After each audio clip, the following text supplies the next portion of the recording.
किसान भाइयों नमस्कार। स्वागत है आपका हमारे यूट्यूब चैनल धाकड़ एग्रीकल्चर में। किसान भाइयों, इस वीडियो में हम बात करेंगे कि सोयाबीन की फसल में फलियां बनते समय हमें कौन कौन सी बातों का ध्यान रखना चाहिए, कौन कौन से ज़रूरी काम करना चाहिए। इसके बारे में इस वीडियो में हम पूरी डिटेल के साथ में बात करेंगे। तो आपसे निवेदन रहेगा आप इस वीडियो को अंत तक देखें ताकि आपको सारी जानकारी समझ में आ जाए।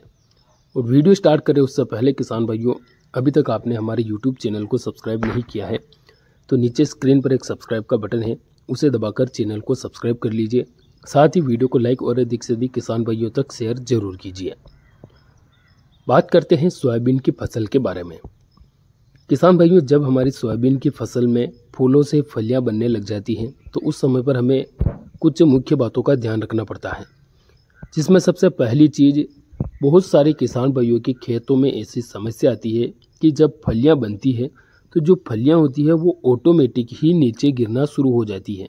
यानी कि जो फली पौधे पर लग रही है वह ऑटोमेटिकली गल जाती है और नीचे गिर जाती है, या फिर फलियां काली काली पड़ जाती हैं।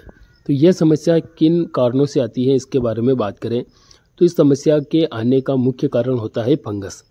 क्योंकि अगर फली बनते समय 2-3 दिन तक कंटिन्यू बरसात होती रहती है और ऐसे में फंगस आने की संभावना सबसे ज़्यादा बनी रहती है।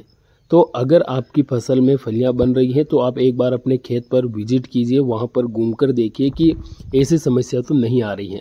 अगर ऐसी समस्या आ रही है तो फिर आप फंगीसाइड का स्प्रे कर सकते हैं, जिसके रूप में आप कार्बेंडाजिम मैंकोजेब पाउडर ले सकते हैं। यह एक कॉन्टैक्ट जो है फंगीसाइड होता है जो आपकी फसल में फंगस को हैंड टू हैंड खत्म कर सकता है।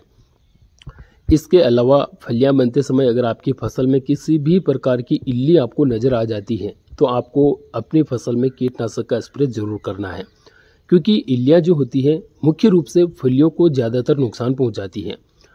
फूलों की अवस्था में इल्लियाँ कम नुकसान पहुंचाती है फूलों को, लेकिन जब फलियां बनना शुरू होती है तो उस समय पर फलियों के डंठल को काट देती है और फलियों को नीचे गिरा देती है। तो ऐसे में आप जो है कीटनाशक दवा का स्प्रे कर दीजिए। इसके रूप में या तो आप कोराजन का स्प्रे कर सकते हैं या फिर सिजेंटा की अलीका का स्प्रे कर सकते हैं। कोराजन को भी आप लगभग 8 ml प्रति टंकी की दर से स्प्रे कर सकते हैं, यानी कि 80 ml प्रति एकड़ की दर से। और एम्प्लीगो का अगर आप उपयोग कर रहे हैं तो इसको आप जो है 100 ml प्रति एकड़ की दर से स्प्रे कर सकते हैं। इसके अलावा तीसरी बात आपको ध्यान में रखना है कि अगर आपकी फसल में फलियां बन रही है तो आप NPK 0-34 का उपयोग कर लीजिए। बहुत सारे किसान भाइयों को मन में एक सवाल रहता है कि फूलों की स्टेज पर कर दिया है इसका उपयोग, तो फलियों की स्टेज पर भी कर सकते हैं या फिर नहीं। तो आप फलियां बनते समय भी इसका उपयोग कर सकते हैं। NPK 0-34 का खर्चा नाम मात्र का होता है। 1 किलोग्राम की थैली की जो रेट होती है वो लगभग 200 से 250 रुपये की होती है। और 200 से 250 रुपये में, यानी कि 1 किलोग्राम की जो NPK 0-34 की थैली होती है वो हमारे 1 एकड़ में आ जाती है।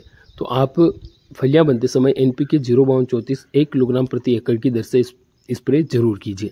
इसको आप फंगीसाइड कीटनाशक के साथ में मिलाकर स्प्रे कर सकते हैं। इसके अलावा अगर आपकी फसल में पिलासपन है तो फिर आप जो है इसके लिए NPK 19-19 भी ले सकते हैं। लेकिन एक चीज़ मैं आपको कहना चाहूँगा कि जब पौधे की उम्र बीतती है, धीरे धीरे पौधा बड़ा होता है, उसकी उम्र निकलती है तो उसमें कुछ पिलासपन आता ही है। तो आपके खेत में अगर कहीं पर पिलापन आ रहा है थोड़ी मात्रा में तो आप उसको नज़रअंदाज कर दीजिए। उसके लिए आपको कोई खाद या फिर टॉनिक डालने की आवश्यकता नहीं है। आप मुख्य रूप से फंगस का, कीट का और NPK 0-34 का, ये तीनों का ध्यान रखिए। आप फलियां बनते समय ये तीनों काम मुख्य रूप से कर लीजिए। किसान भाइयों, वीडियो में बस इतनी ही जानकारी थी। वीडियो अच्छा लगा तो वीडियो को लाइक करें और हमें फॉलो करना ना भूलें। धन्यवाद।